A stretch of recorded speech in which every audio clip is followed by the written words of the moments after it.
గౌరవ ముఖ్యమంత్రి గారు మన మంత్రులు కలిసినప్పుడు మాకు చెప్పారు, ప్రతిపక్ష హోదా లేకపోయినా, ప్రతిపక్ష ఇక్కడ ఈరోజు హౌస్కి రాకపోయినా మనమే ప్రతిపక్షం అనుకోవాలి, ప్రజల తరపున నిలబడాలి, ప్రజల తరపున పోరాడాలి, ప్రజల సమస్యలు తెలుసుకోవాలి, ప్రజలకు కావాల్సిన చట్టాలు మనం తీసుకురావాలని చాలా స్పష్టంగా చెప్పారు. దానికి మీ సహకారం చాలా చాలా అవసరం అని మిమ్మల్ని నేను కోరుతున్నాను. అయ్యనాథ్ పాత్రుడు గారిపైన ఎన్ని కేసులు పెట్టినా, ఎన్ని రకాలుగా హింసించినా ఆయన ఒకే మాట చెప్పేవారు, నేను తగ్గేదే లేదనేవారు. అహర్నిశలు పోరాడేవారు.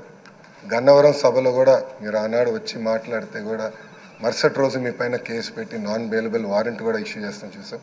కానీ అయ్యన్న పాత్రుడు ఎప్పుడు తగ్గలేదు, ఎప్పుడు పోరాడితే ఉన్నారు. ఆ స్ఫూర్తిని మేము అందరం కూడా హౌస్కి తీసుకెళ్తాం. మీ దగ్గర నుంచి మేము చాలా నేర్చుకోవాల్సిన అవసరం ఉంది. సో మా లాంటి యువకుల్ని ఈ హౌస్లో మీరు గైడ్ చేయాలని ఈ సభాముఖంగా కోరుకుంటూ